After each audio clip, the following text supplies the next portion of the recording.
¿Qué ocurriría si un hombre decidiera llevar la libertad hasta sus últimas consecuencias? ¿Qué ocurriría si dijera no existe Dios, no existe una moral universal, no existe ninguna ley por encima de mi deseo? Entonces, ¿por qué debería detenerme? Ese hombre existió. Se llamó Donatien Alphonse François de Sade, más conocido como Marqués de Sade. Su nombre dio origen a una palabra que todavía hoy utilizamos, sadismo. Pero reducir a Sade a la sexualidad, a la violencia o al escándalo sería perder lo más interesante de su pensamiento, porque Sade plantea una pregunta filosófica mucho más inquietante. ¿Qué sucede cuando el deseo pretende convertirse en ley? Y aquí comienza una historia que nos llevará desde la Ilustración del siglo XVIII hasta Kant, Nietzsche, Freud y finalmente Lacan. Y quizá al final de este recorrido descubramos que Sade no habla solamente de su época, habla también de nosotros. Sade nació en 1740 en una familia de aristócrata francesa. Vivió en pleno siglo XVIII, siglo de la Ilustración, de Voltaire, de Rousseau, Diderot y de la confianza en la razón. Pero Sade fue una figura absolutamente incómoda en su tiempo. Pasó largos periodos encarcelado, sus escritos fueron considerados obscenos, blasfemos y peligrosos. Y una parte importante de su obra fue escrita precisamente durante sus periodos de reclusión. Su nombre quedó asociado para siempre con prácticas sexuales violentas.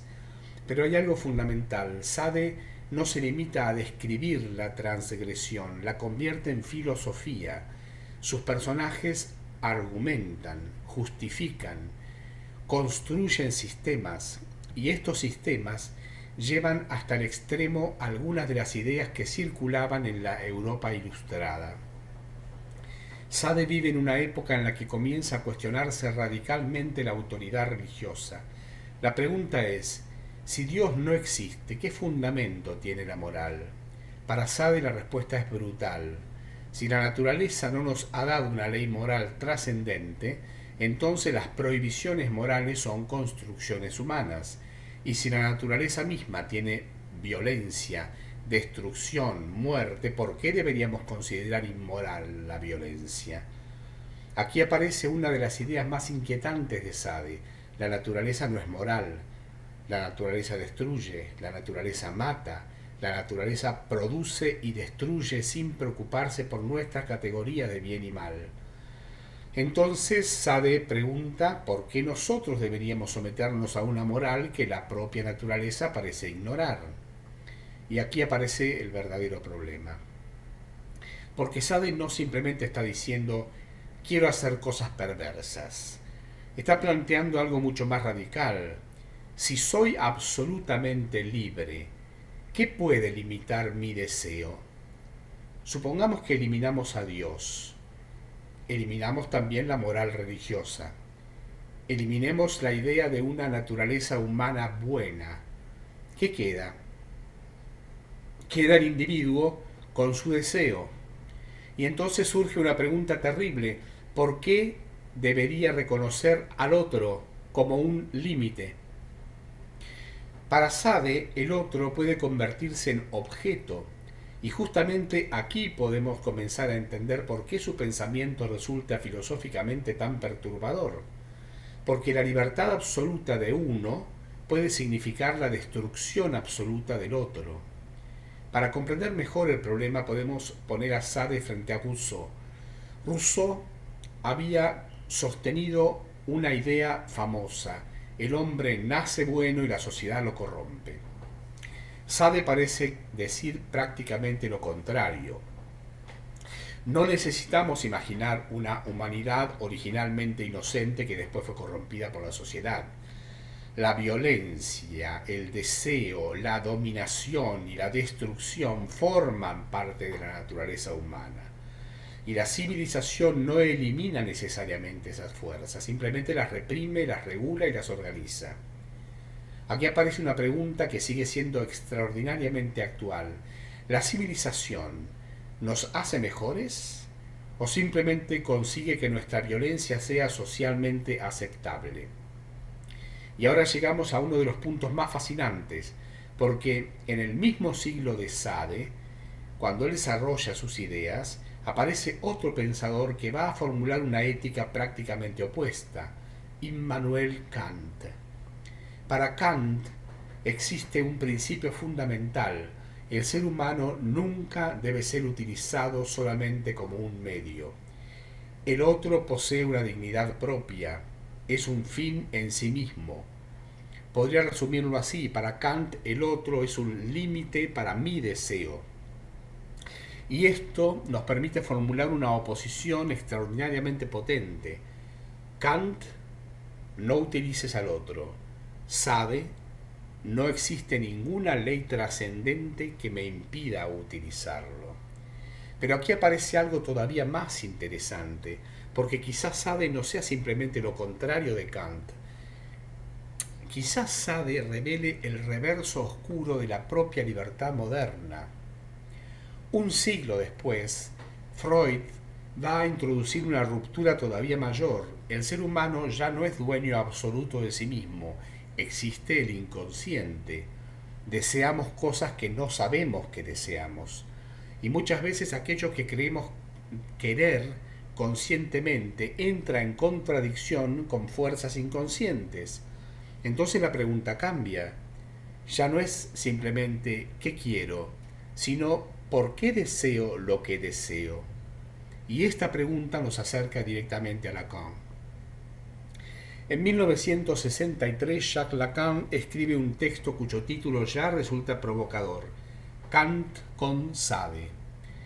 ¿Por qué poner juntos a Kant y a Sade? Porque Lacan descubre algo extraordinario. Kant había formulado un imperativo moral: debes actuar de acuerdo con una ley universal. Sade, en cambio, parece formular otro imperativo: debes gozar. Y aquí Lacan encuentra algo profundamente inquietante, porque el problema no es solamente que exista una sociedad que nos diga no debes gozar.